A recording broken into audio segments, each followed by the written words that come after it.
Culture d'Afrique, au cœur d'une nation. L'Afrique, berceau des civilisations, est aujourd'hui victime de la dépravation de ses us et coutumes ancestrales. Son peuple, tombé dans l'acculturation sous les poussées impérialistes et coloniales, cherche ses repères. Musique, cinéma, peinture, sculpture et autres traditions ancestrales. Toute la culture d'Afrique sur CamNews 24. Bienvenue madame, monsieur à cette autre édition de Culture d'Afrique sur CamNews 24. Aujourd'hui, nous parlons de l'influence de la musique sur l'intelligence des enfants. Et pour parler de cette influence-là, nous avons sur le plateau un enseignant de musique. Il fallait bien avoir un professionnel de la musique pour en parler. C'est Marcel Kweku qui nous a fait l'honneur de revenir une fois de plus sur notre plateau. Bienvenue sur le plateau de Culture d'Afrique, Marcel Kweku. Merci et bonjour Eric, c'est toujours un plaisir pour moi de venir à ce programme qui est normalement est censé promouvoir la culture, mais j'ai l'impression qu'il n'y en a pas assez, donc c'est pour ça que c'est toujours un plaisir.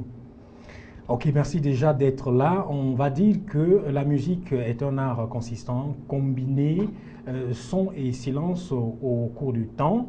Le temps est le sport de cette combinaison dans le temps, la hauteur, celle de la combinaison dans les fréquences. Et des études nous montrent qu'apprendre la musique peut favoriser l'intelligence chez les enfants. C'est-à-dire, quand votre enfant apprend à jouer un instrument de musique, il apprend non seulement comme à reproduire des mélodies, mais à améliorer également ses capacités cérébrales. Comment comprendre ça, Marcel Kweku? Ben, c'est très facile pour vous comprendre, parce qu'en fait, il n'y a pas de musique sans son. Et lorsque vous mettez un enfant dans des conditions de la perception sonore, ça veut dire que vous commencez déjà à développer les sens. Cet enfant doit se concentrer, cet enfant doit être à même de pouvoir distinguer les sons. Donc, les sens sont en éveil. Alors c'est tout à fait normal que quand cet exercice est fait de manière répétitive, et bien fait, et bien canalisé, il va de soi que l'intelligence de l'enfant, s'il faut le dire ainsi, va se développer. Il faut aussi noter que, parce que dans ton introduction tu le dis si bien, non, la musique ne peut pas, la musique influence. Parce que elle peut, c'est comme si ça peut se faire ou pas. Non. C'est quelque chose de démontré, de vrai. La musique, l'éducation musicale, l'éveil musical est un plus pour l'émancipation de l'enfant sur le plan intellectuel. La musique a un impact sur le plan sensorimoteur. Parce que quand vous commencez l'éveil, d'ailleurs ce que les gens ne savent pas, c'est que même les mamans, dans les villages, quand elles commencent à fredonner des chansons aux enfants, aux bébés, ils s'habituent à ces sons. Ils captent ces sons restent en eux et après, ils ont envie de les reproduire. Il se passe dans un exercice. Percevoir, reproduire. C'est un exercice qui éveille forcément les sens. Donc, ça prédispose donc l'individu qui a subi cela à être ouvert à d'autres disciplines qu'il peut avoir autour de lui. C'est pour ça que dans la pédagogie moderne, les psychologues ont pensé mettre l'éveil musical au même titre que les autres disciplines, les autres matières. Mais même, je crois même que l'éveil musical, c'est la seule discipline qui est interchangeable, qu'on retrouve partout. Parce que tout part du son. Aujourd'hui, on a démontré que toute pédagogie, tout enseignement part du son. La preuve, nous on parle là, tant qu'il n'y a pas de son, il n'y a rien. Aucune matière ne saurait être enseignée sans son. Mais alors, l'enfant doit être capable donc de percevoir ce son, de percevoir les intonations, de percevoir le silence. Justement, de repérer l'environnement sonore dans lequel il se trouve. Vous vous rendez compte, lorsque vous mettez un casque, les casques qu'on met de musique, vous mettez un volume et que vous essayez de reproduire la chanson que vous écoutez, la musique que vous écoutez, vous allez la reproduire de manière très forte. Oui, justement. Parce que le volume que vous percevez, vous voyez, vous avez envie de le reproduire.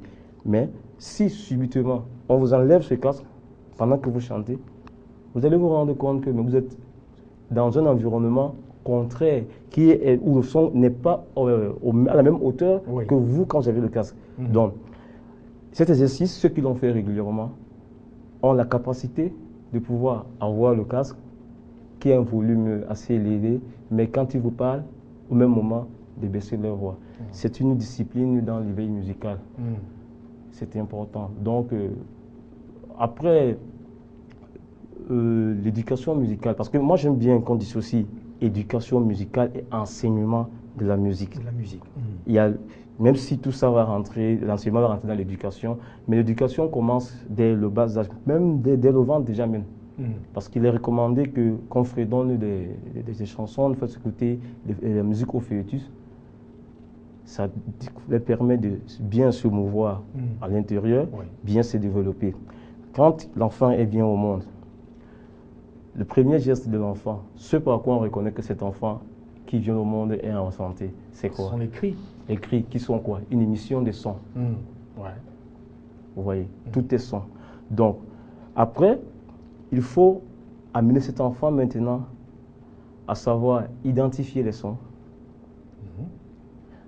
Et c'est un exercice qui se passe même naturellement par les jeux, par exemple, des jeux de l'intensité, les jeux du timbre.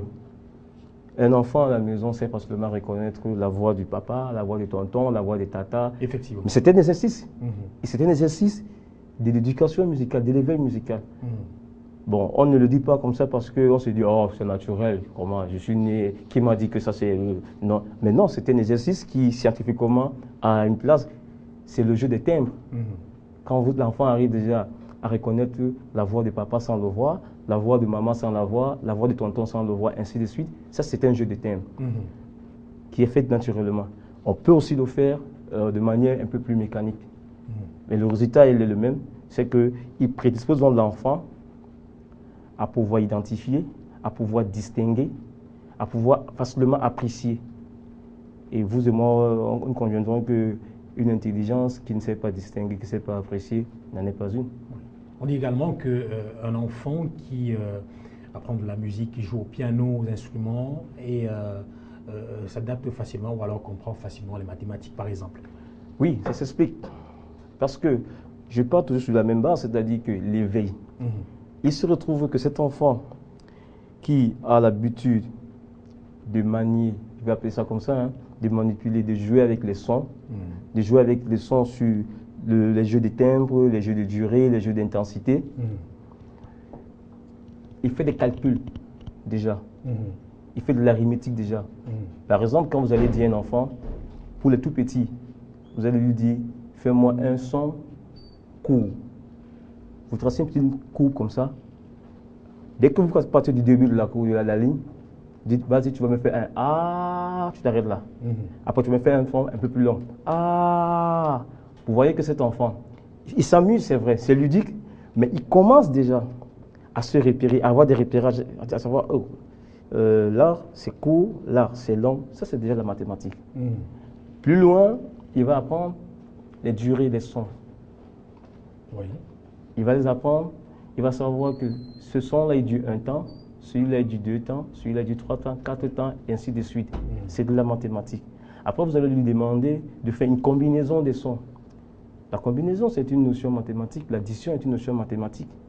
Donc, vous voyez que cet enfant, sans avoir entendu parler de la mathématique, de l'arithmétique et tout ça, il est déjà en plein dedans. Voilà.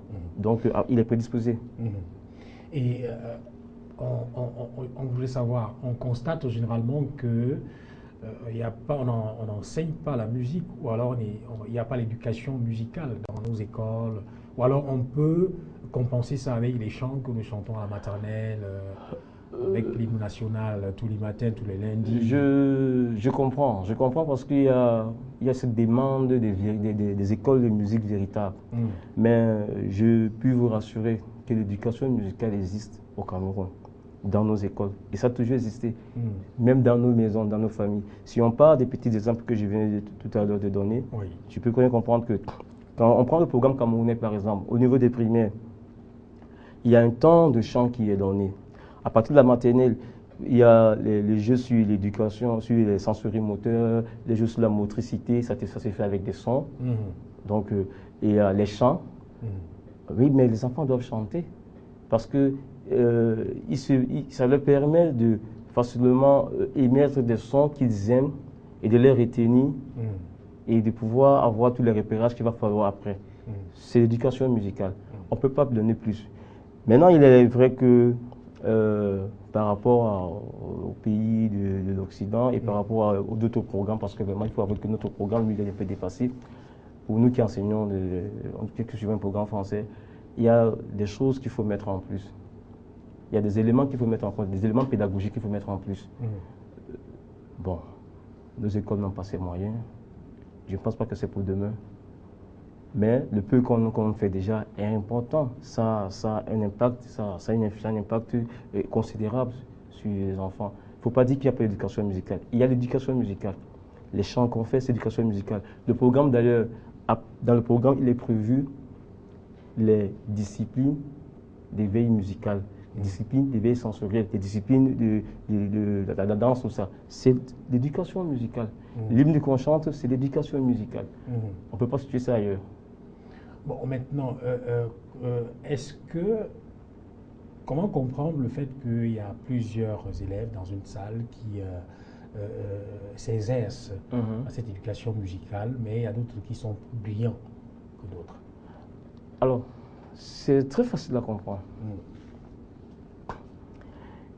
Les musiciens, quand je dis les musiciens, c'est-à-dire que les experts, ceux qui ont fait de ce domaine-là leur profession, ont l'habitude de dire qu'il y a une race de musiciens, même si je ne partage pas trop cet avis. Mais c'est facile à comprendre parce que chaque enfant naît d'abord, chaque être humain naît d'abord avec ses prédispositions naturelles. Ça, c'est une évidence. Donc, il peut aussi arriver que les enfants partent des milieux différents. Des milieux différents, c'est-à-dire qu'il y a un enfant qui est né où, étant déjà même fœtus, on faisait écouter de la musique, des sons. Il naît, on lui fait écouter des sons. Et de manière plus ou moins cadrée. Cet enfant est différent de celui qui a vécu dans un environnement où il n'y a jamais eu des sons, mais des sons canalisés, des sons assez bien, avec des airs, quoi.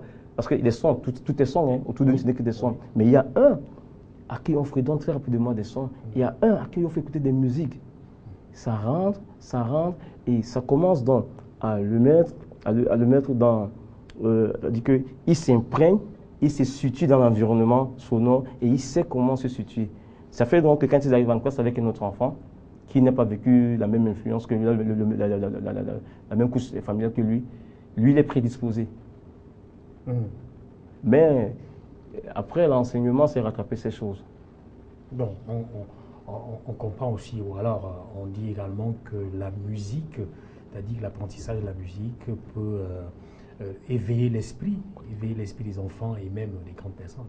L'apprentissage de la musique éveille l'esprit de l'homme, que ce soit l'enfant, que ce soit l'adulte. L'apprentissage de la musique éveille, parce qu'il est question de l'éveil. Vous voulez que je fasse une démonstration? Oh oui, bien puisqu'on est sur un plateau, on est en train de parler musique. Très simple. Oui. Faites-moi un son fort avec vos mains. Avec mes mains? Oui. Un son faible. Un son fort. Faites-moi 2 sons faibles, un son fort. Vous voyez que là, vous vous concentrez. Pour faire cet exercice, pour faire l'assemblage de cette préparation.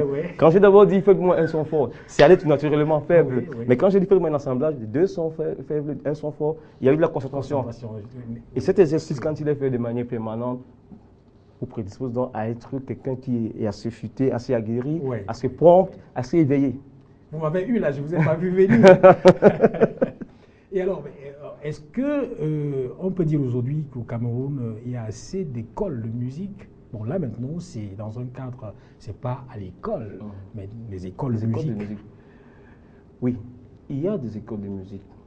Alors, est-ce que c'est des écoles conventionnelles de musique? Je dirais non. Mais il y a des écoles de musique. Si on prend des écoles dans la logique des approches, il y en a. Mais si on prend dans la logique des institutions, il n'y en a pas. Il n'y en a pas. Il y a des gens comme moi qui on essaye de monter des petites structures pour essayer de pallier à la carence.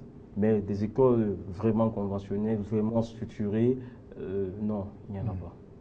Parce que l'éducation musicale doit répondre à un programme national. Ça ne doit pas être quelque chose que chacun fait comme il veut. Parce que ça aussi, il ne faut pas faire attention. Autant la musique peut avoir une influence positive, autant elle peut avoir une influence négative. Comment comprendre? Ben, comme il s'agit des sens et de la sensibilité, il suffit qu'on oriente cela dans le côté négatif.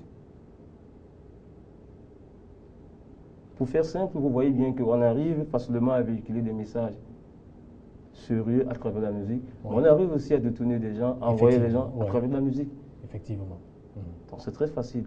Donc il faut des écoles qui sont assez bien structurées, un programme bien défini, qui a tous les cadrages, et de manière à ce que sur le plan national, qu'on soit sûr que l'enfant de Kolofata est en train de subir le même programme que l'enfant de Douala, que l'enfant de je ne sais où. Un peu comme on fait avec l'école classique. Effectivement. Donc, alors ce qu'on fait en ce moment-là, c'est parce qu'il y a un vide, donc chacun essaye de faire comme il peut, comme il l'entend. Mais je pense que si on arrive même à faire un programme national, on va même, dans le programme national, valoriser nos cultures davantage. Effectivement. Alors, Marcel Kweku, vous avez un amoureux de la culture, vous avez également une structure qui a été créée pour pallier à ce manquement-là.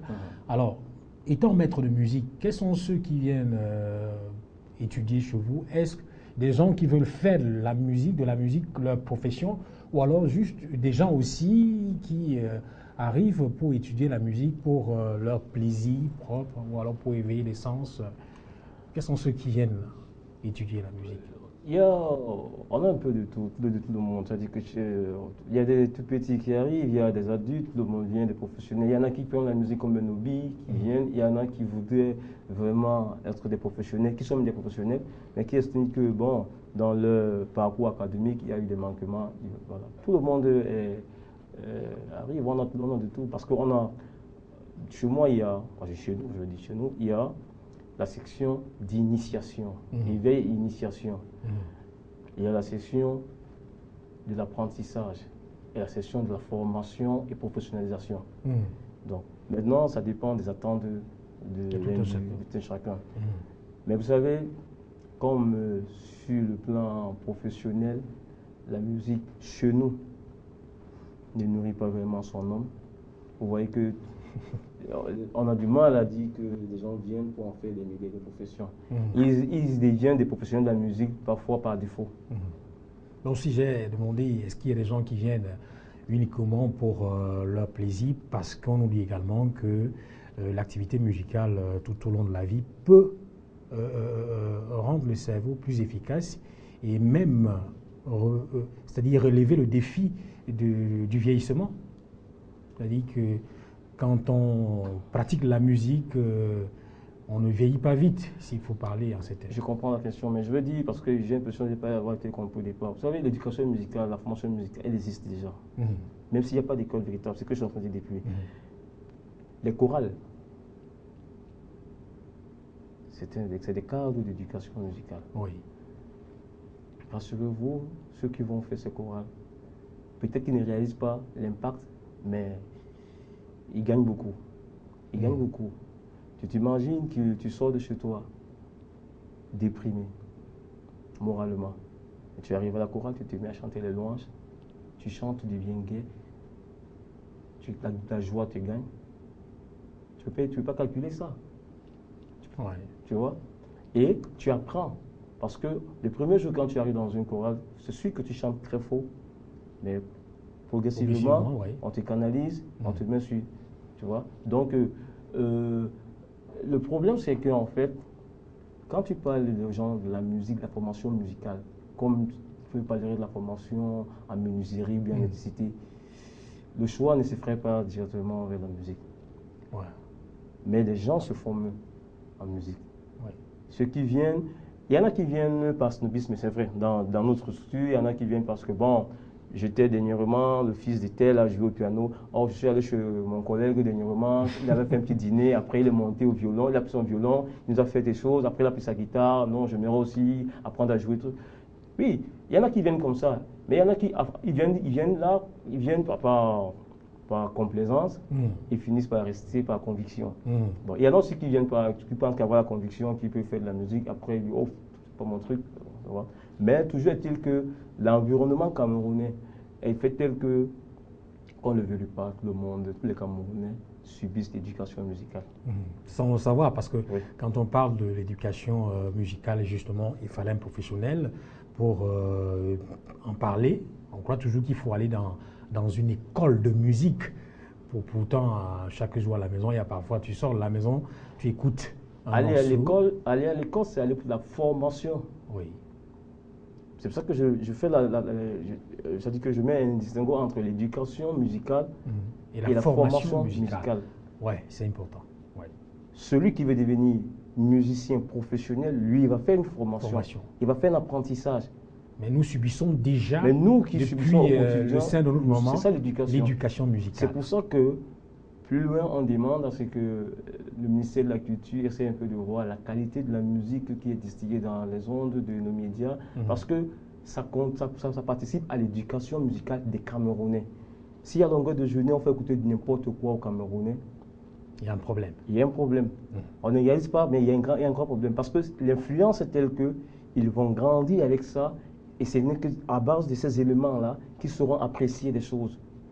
C'est très dangereux. Alors, Marcel Kweku, nous allons d'un moment à l'autre sortir de ce programme, mais avant... Mais oui. Parce qu'on parle de l'influence, alors, je profite de cette opportunité pour dire que je prie, j'espère que beaucoup de promoteurs des écoles sont en train de suivre cette émission, de faire attention à la qualité des musiques qu'ils font écouter aux enfants, ou ils font danser aux enfants durant les cérémonies de fin d'année d'école, des arbres de Noël. Parce que ce qu'on observe aujourd'hui, c'est très grave. C'est déplorable. C'est très grave. C'est vraiment déplorable.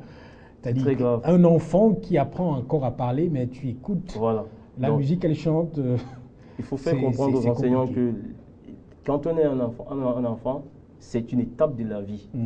Il ne faut pas enlever un enfant de cette étape pour le mettre à une étape supérieure. Alors là, il y aura problème. Donc, un enfant, ça écoute quoi? Ça parle même de quoi? Ça parle des arbres. Un enfant parle des arbres, des animaux, des couleurs. Donc, il y a des chansons, il y a des comptines pour ça. Ouais.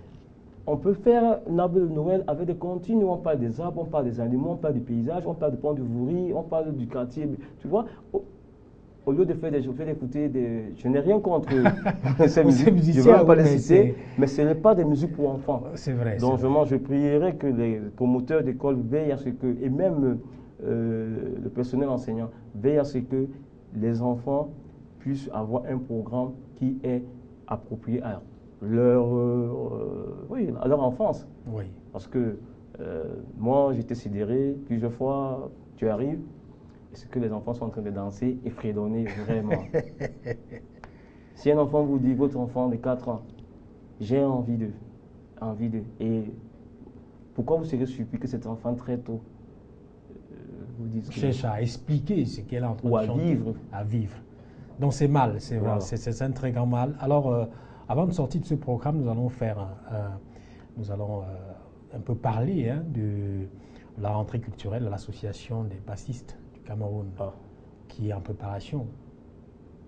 C'est quand déjà? Elle débute le 11.